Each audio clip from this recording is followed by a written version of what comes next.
सहारा India परिवार नाम तो आपने सुना होगा। हर गांव हर शहर में इसका निवेशक आपको मिल जाएंगे। बहुत दिनों से ये फंसा हुआ एक मामला है जो 4 लोगों के बीच फंसा हुआ है। क्या मामला है, पूरी जानकारी आपको इस वीडियो में मिलेगी। क्यों निवेशक को, ठीक है।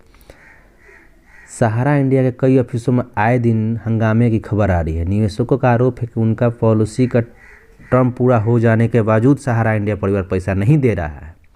वहीं सहारा इंडिया का कहना है कि हमारा पैसा सेबी के पास है, जब तक सेबी पैसा देगा नहीं तब तक निवेशकों को पैसा मिलेगा नहीं।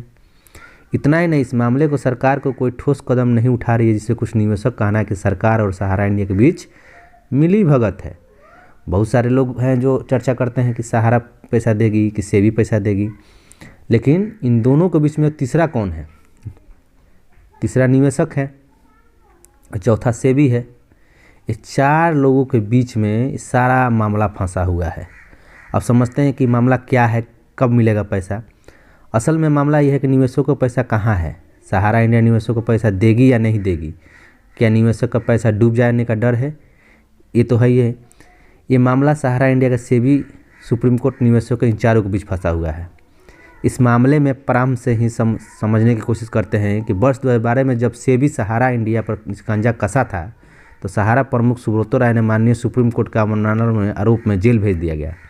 वर्ष 2012 में निवेशकों को अधिकारों की सुरक्षा के लिए बनी नियामक संस्था सेबी ने सहारा इंडिया का आरोप लगाया कि सील्ड बॉन्ड धारक के 6,380 करोड़ और 19,400 करोड़ गलत तरीके से जुटाए थे। इस नियमितता के बताकर फरवरी 2012 में सेबी ने सहारा इंडिया के दोनों कंपनियों को बैंक खाते को रोक लगाने के कुर्की का आदेश दिया। दिसंबर 2012 में सहारा प्रमुख के अर्जी पर उच्चतम न्यायालय के निवेशकों को पैसा 15% ब्याज के साथ सेबी के निगरानी में 3 किस्तों में लौटाने की बात कही गई। फिर बात आती है फरवरी 2013 में सहारा दूसरी किस्त जमा करने का सफल हित, जिस पर सेबी सहारा प्रमुख बैंक खाते को फ्रीज कर जायदाद जब्त करने का आदेश देती है। अब वर्तमान स्थिति 2021-22 में क्या आती है? 31 मार्च 2020 को सहारा इंडिया के द्वारा एस्क्रो खाता में 21,770 करोड़ रुपये जमा की गई। 31 मार्च 2021 को सहारा इंडिया के द्वारा एस्क्रो खाता में जमा की कुल गई 23,191 करोड़ रुपया है। ये सभी रुपये सुप्रीम कोर्ट के निर्देश में एस्क्रो अकाउंट में रखे गए हैं, यानी ये सभी पैसे सेबी के पास पड़े हुए हैं। सुप्रीम कोर्ट का सेबी को निवेशकों को पैसा लौटाने का जिम्मा सौंपा था। सेबी ने 2018 में एक विज्ञापन निकाला कि ये जुलाई 2008 के बाद प्राप्त किसी भी निवेशक का दावा विचार नहीं करना है। 31 मार्च 2021 तक सेबी के कुल 1115.2 करोड़ रुपये ब्याज सहित निवेशकों को लौटा दिए हैं। इसके बावजूद बचा हुआ पैसा आज भी 23,075.8 करोड़ रुपये अकाउंट में सेबी के पास है, यानी सेबी के पास पड़ा हुआ है, बिल्कुल सुरक्षित है। अब निवेशकों को सहारा इंडिया के ऑफिस का चक्कर काट रहे हैं और पैसा सेबी के पास है। इस पर सेबी भी अभी तक कोई प्रतिक्रिया नहीं आई है। उल्लेखनीय है कि बीसीसी प्रकाशित रिपोर्ट के अनुसार वर्ष 2009 में सेबी में जांच में ये पाया कि सहारा समूह के 50 से अधिक धन जुटाने के तरीका अपनाया था, जिसमें सेबी के आज्ञा न लेना अनिवार्य था, जिसका पालन नहीं किया गया था। अब मामला आपको समझ में आ रहा होगा आखिर पेच कहाँ फंसा है।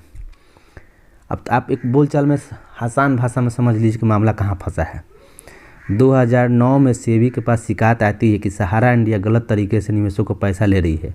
इस पर जांच बैठती है और सहारा इंडिया को कहती है कि भाई तुम गलत किए हो, तुम्हारा बैंक खाता प्रॉपर्टी सीज करेंगे। अब सहारा इंडिया पर कोई कोर्ट चली जाती है। जब सेबी प्रूफ कर देता है कि सहारा इंडिया ने गलत तरीके से पैसा सेबी कहती है तुमने लिया है, तुम निवेशकों को पैसा सहारा कर लेकर अपनी निगरानी में निवेशकों को लौटा दो। और सहारा इंडिया का आदेश मिलता है कि तुम 3 किस्त में सेबी के निवेशकों को सारा पैसा वापस कर दो। अब सारा पैसा अकाउंट में जमा करने का आदेश देती है, एक अलग से खाता बना देती है। उस खाते में बोल देती है कि ये पैसा तुम सिर्फ जमा कर सकते हो, लेकिन पैसा तुम निकाल नहीं सकते हो, ये पैसा हम निवेशकों को दे देंगे।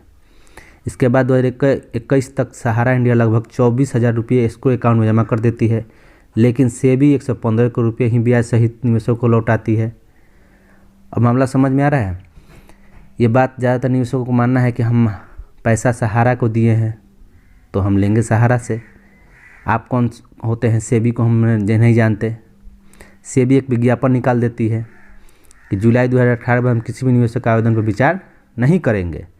अब जिसकी पॉलिसी टर्म पूरा हो गई है वो सहारा इंडिया के ऑफिस के चक्कर काट रहे हैं। निवेशक को 23,000 करोड़ से ज़्यादा रुपये के सुप्रीम कोर्ट के सेबी के पास रखी गई और बिल्कुल सुरक्षित है, पैसा आपका सुरक्षित है, लेकिन सेबी के पास है।